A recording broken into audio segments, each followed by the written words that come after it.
Stranger danger. We all remember that kind of phrase that our parents would teach us when we were younger, that, we want to avoid strangers. We don't really want to talk to them because we don't know what could happen. We know that not everybody can be trusted, and most parents ingrain that in their kids when we were younger. But oddly enough, that same mentality carries over with a lot of people when they get older. Now, it's not in the same context, but it's the way that people project that onto other groups that they don't find similar to themselves or that they do not like. For example, on CNN the other day, they interviewed a well-known white supremacist, Richard Spencer.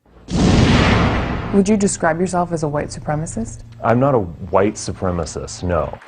But there's really no mistaking his racist message. Hail Trump! Hail our people! Hail victory! No matter how much he tries to talk around it. The fact is, only white people can support what we call Western civilization.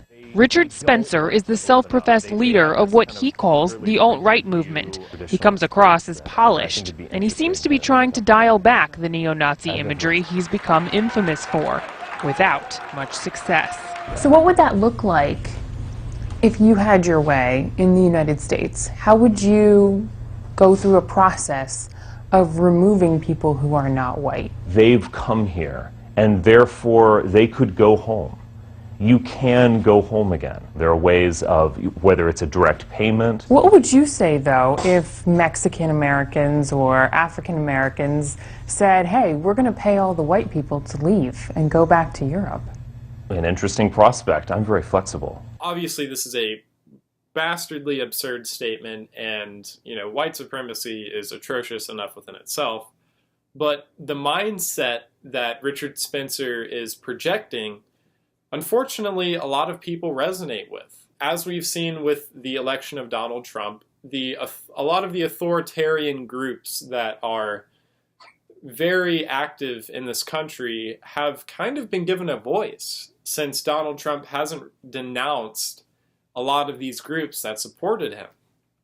But back to the issue at hand. A lot of these people who feed off of identity politics and labels have that same stranger danger mentality. They feel like just because somebody has a certain label attached to them, that automatically throws them into the other group or the bad group that, their kind of mindset has blocked off. And literally, I know you guys can see the fallacy in this and how this is patently absurd, but people should not be judged for their, you could say, danger level based on what their label is. People need to be judged on whether or not they're safe or not based on who they are, based on their actions, based on what they say, not whether they're part of the LGBTQ community or if they're a Muslim or if they're some hillbilly that, lives out in the sticks.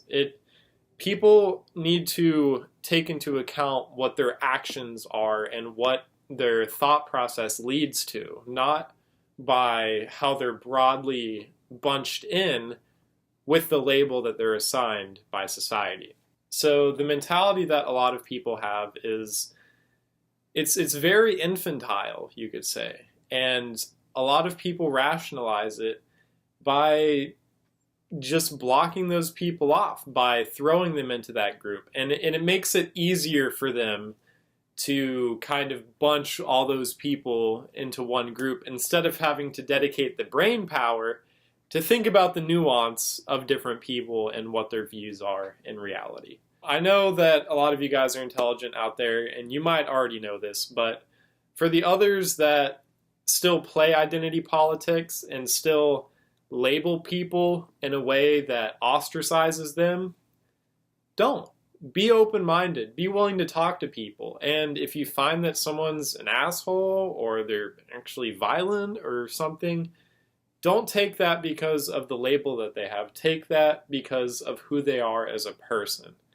That isn't a testament to how they were raised and just their overall worldview.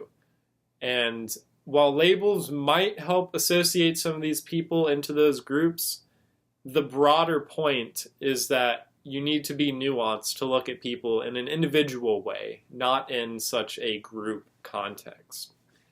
But thank you guys so much for watching. Make sure to like, share, and subscribe. And remember, stay rational.